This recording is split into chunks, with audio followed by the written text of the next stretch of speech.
All right, so today we are going to be looking at the drawing of vertebrae.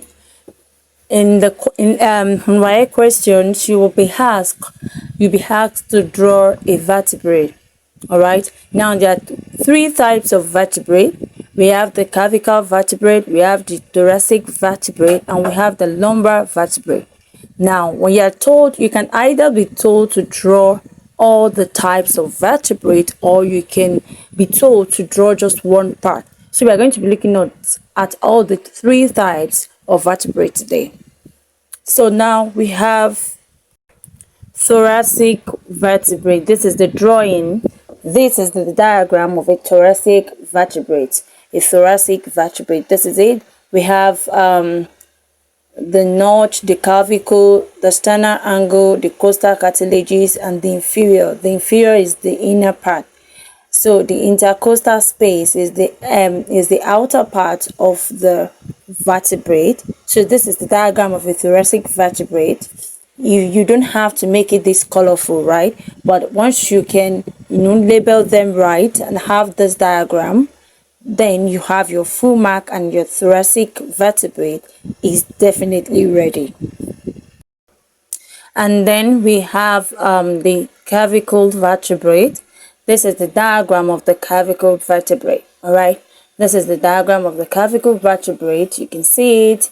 We have the pedicular, the processor, the laminar, the femoral vertebrate, the posterior, the face articular, which is the superior, and we have the tubercular, we have the corpus. So this is the diagram of the clavicle vertebrate, and this is it as simple as possible.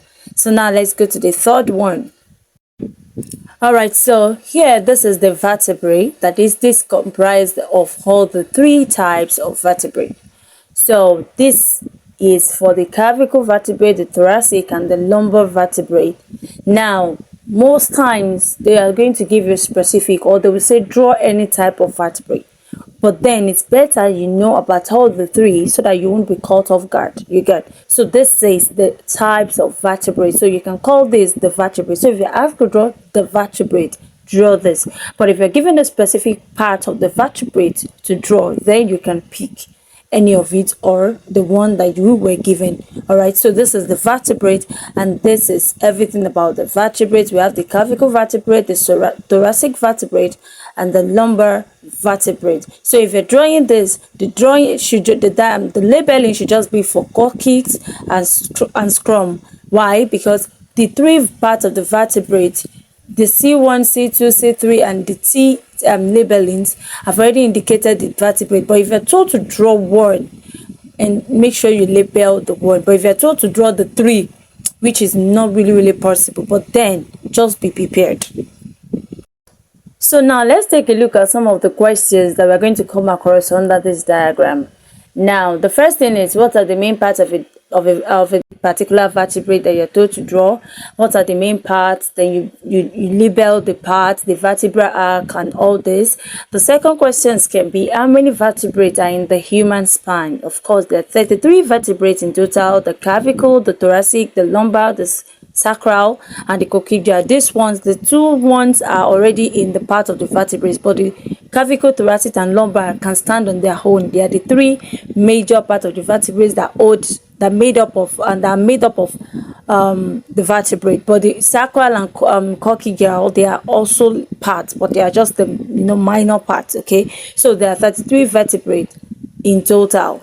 All right, the thoracic is holding 12, lumbar is holding 5, clavicle is holding 7, the sacral and the coccygeal are just holding 5 and 4.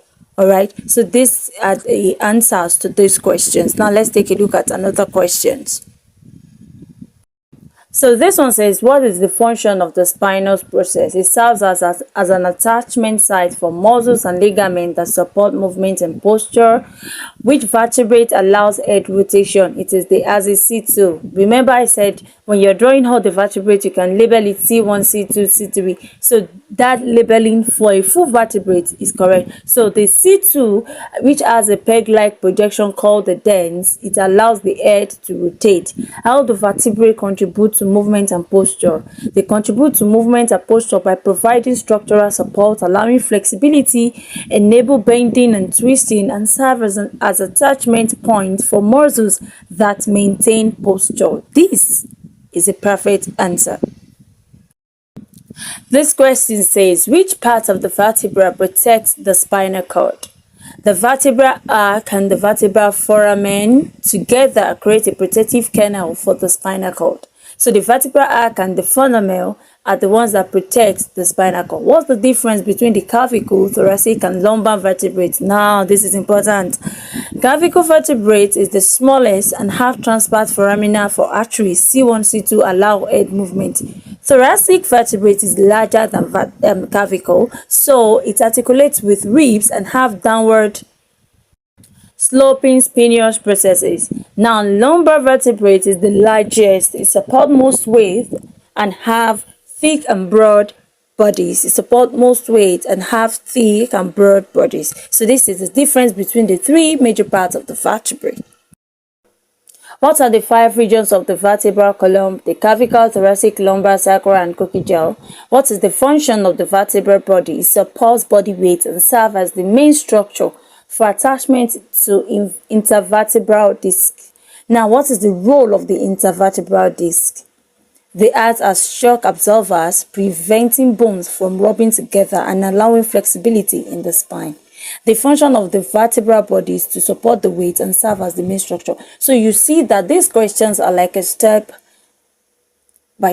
questions. They are one after the other. So when you know one, you should be able to know the next. Okay, so this is the diagram and the questions under the vertebrate.